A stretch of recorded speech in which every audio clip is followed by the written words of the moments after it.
বই উদাহরণ 9 না? ঠিক আছে। তো প্রশ্ন হচ্ছে যে কি প্রদত্ত সমীকরণ 16x² প্লাস কি 25y² সমান সমান কত? 400। কত? 400। একদম সহজ। কিভাবে? প্রথম কাজ, এই 400টারে 1 বানাবা। কত বানাইতে হবে? সবসময় কত বানাইতে হবে? এখানে এটারে যদি 1 বানাতে হয়, এখানে নিচে একটা কি দিতে হবে? 400 দিতে হবে। এখানে এক সাইডে কি 400 দিলে হবে? সব জায়গায় দিতে হবে। তার মানে 16x² কত? 16x² ভাগ কত? 400। 25y² ভাগ কি 400। 400 ভাগ কি 400। এটা উপবৃত্তের সমীকরণের মতো বানাবো। যে কার সমীকরণ? আমাদের উপবৃত্তের সমীকরণ হচ্ছে এরকম, x² divide by a² plus y² divide by কি b² সমান সমান কত? 1। পরীক্ষা যদি বলে উপবৃত্তের আদর্শ সমীকরণ লিখো, এটা মুখস্থ লিখে দিবা, 2 নাম্বার পাবা। উপবৃত্তের কি? এর বাইরে আরো দুটো সত্য আছে, এ বড় হতে পারে আবার কে বড় হতে পারে, এটা পরের বিষয়, এটা আমার লাগতেছে না। মানে আমার এই জায়গায় কি এ বড় হতে পারে না? পারে। আবার বিও কি বড় হতে পারে না? এটা যদি হয়, দুই ধরনের সূত্র আছে, এটা অসুবিধা নেই, এটা পরে শিখবো আমরা। এবার 16 দিয়ে 400কে ভাগ কাটলে কত হয় বলো? 25 আসবে আর কি। এর পাশে কত আসবে? ইজিক্যাল টু কত? 1। এই করতে আছে 25কে এবার কি লিখতে হবে? 4² সমান 1। দেখো তো মিলছে কিনা? এটার মতো হয়ে গেছে না? এটাকে আমরা সমীকরণ দিতে পারি 1কে, এটা না লিখলেও চলে, লিখলেও লিখতে পারবে, না লিখলেও লিখতে পারবে। সেটা হচ্ছে কি 1কে x² divide by a² plus y² divide by কি b² এর সাথে কি করে বলো? তুলনা করে। এখন এটা যদি আমি পরীক্ষা না লিখি কোনো অসুবিধা নেই, আমাকে জাস্ট মনে রাখতে হবে এখানে এ বড়, কে বড়? এ বড়। যেহেতু 5 বড়, তাহলে তুলনা করলে এ সমান কত? 5, b সমান কত? 4। তুমি ডাইরেক্ট সরাসরি লিখতে পারবে এ সমান 5, b সমান 4। অর্থাৎ কে বড়? অর্থাৎ কে বড়? তার মানে আমরা সূত্র যা লিখবো সবগুলো কার সূত্র? যেটা বড় সেটা সূত্র। ঠিক আছে? এবার তাহলে আমরা সূত্রগুলো একটু বইয়ে দেখি। যাও, পেজ নাম্বার খুলবা হচ্ছে যে নতুন বইয়ের 139।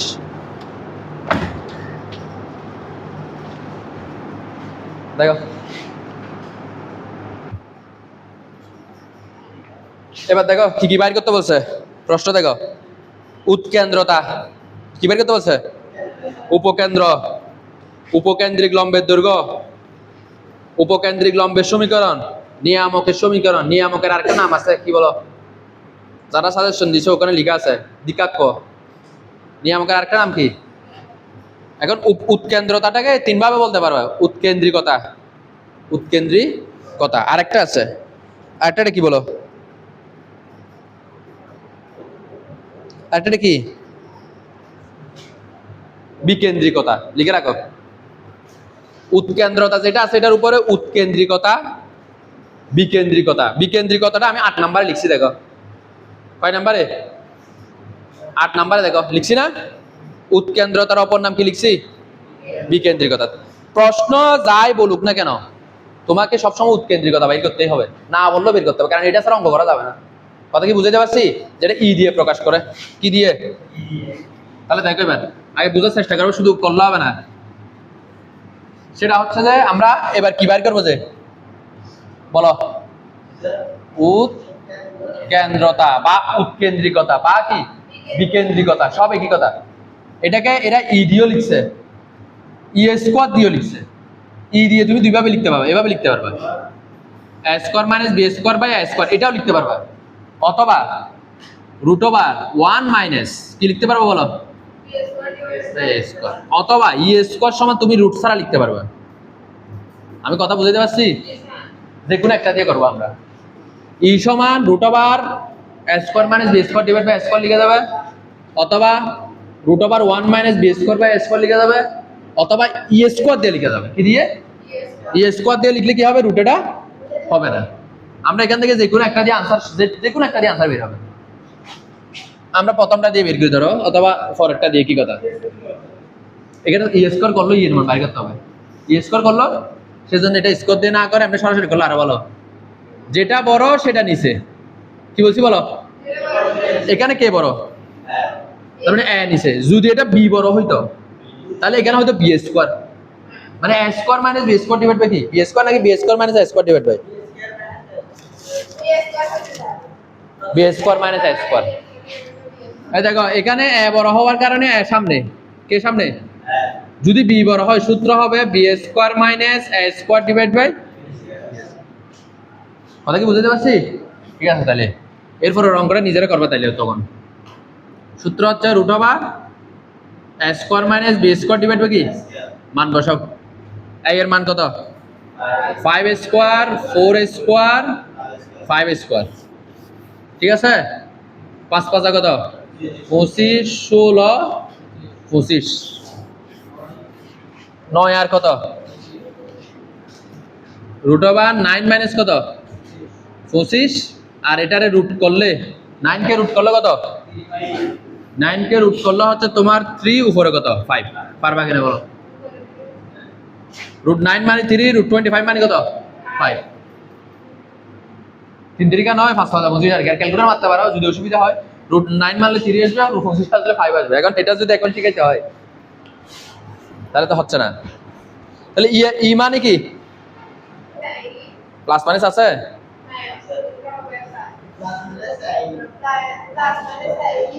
জিরো। আমরা একসাথে লিখবো, দেখো।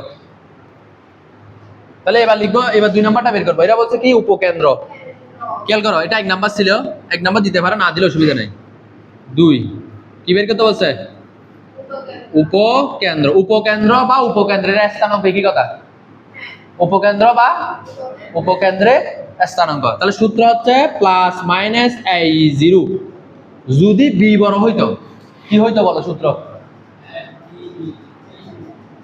b সামনে হবে, প্রথমে 0 হবে। প্রথমে কে 0 হবে। তোমরা দেখতে পারো সাথে সাথে দরকার হলে 0 +-b আর কি। এখানে যেহেতু a বড়, তাহলে a সামনে। এটা যদি b বড় হইতো, মানে আমরা এরপর অঙ্কটা যদি করতাম তাহলে आंसर হতো 0 +-b। 0 কি? দেখো এবার মান বসাও। মান বসে দাও।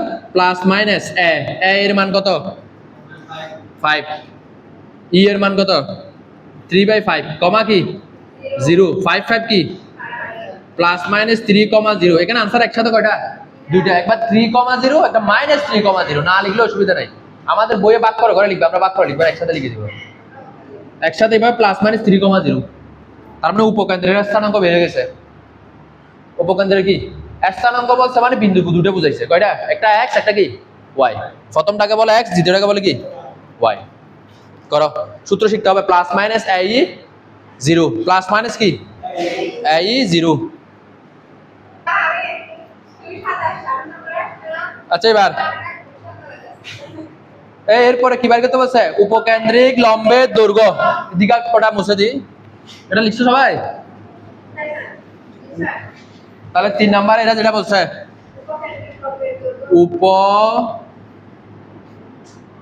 উপকেন্দ্রিক লম্বের কি বার করতে বলছে? দৈর্ঘ্য। সূত্র শিখতে হবে। বলো সূত্র কি? যেটা বড় সেটা তাও কি নিচে। তাহলে 2b²/a, আর ওটা হবে 2a²/b। 2 নাম্বার অঙ্কটা কি হবে? সব উল্টো হবে আর কি। উপকেন্দ্রিক লম্বের দৈর্ঘ্যের সূত্র কি? 2b²/a। মান বসাও এবার। মান বসাও, b এবং a এর মান বসাই দাও।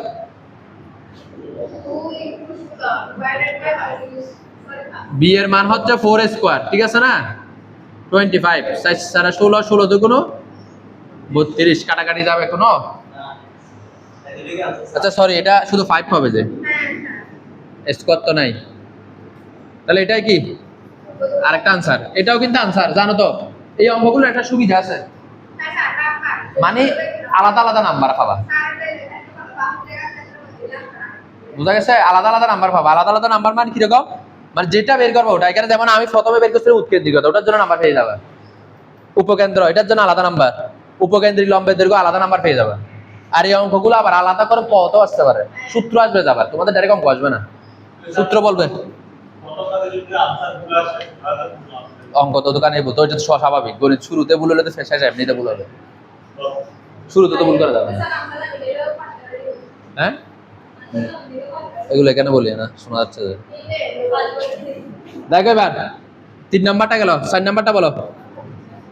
4 নাম্বারটা কি? উপকেন্দ্রিক লম্বের সমীকরণ। উপকেন্দ্রিক লম্বের সমীকরণ। উপকেন্দ্রিক লম্বের সমীকরণের সূত্র কি বলো? x equal plus minus i।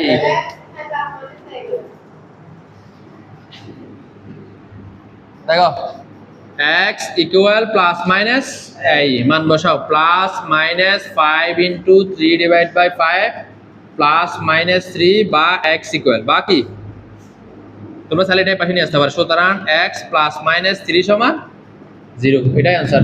আরেকটা অথবা এখানেও রেখে দিতে পারবা,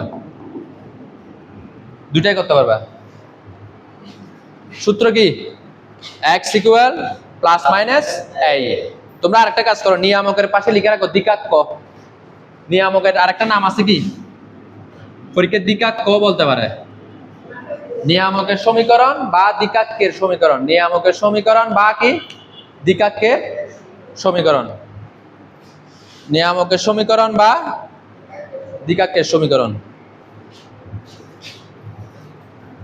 উপরটা মুছে দিই এখানে। তাইলে এই অঙ্কগুলোর মেন বিষয় কি বলো? স্যার আর গুরুত্বপূর্ণ তেমন নাই, সূত্র। তুমি সূত্র মনে রাখবে, আজকে মান বসাই দিবা। 5 নাম্বার কার সমীকরণ? নিয়ামকের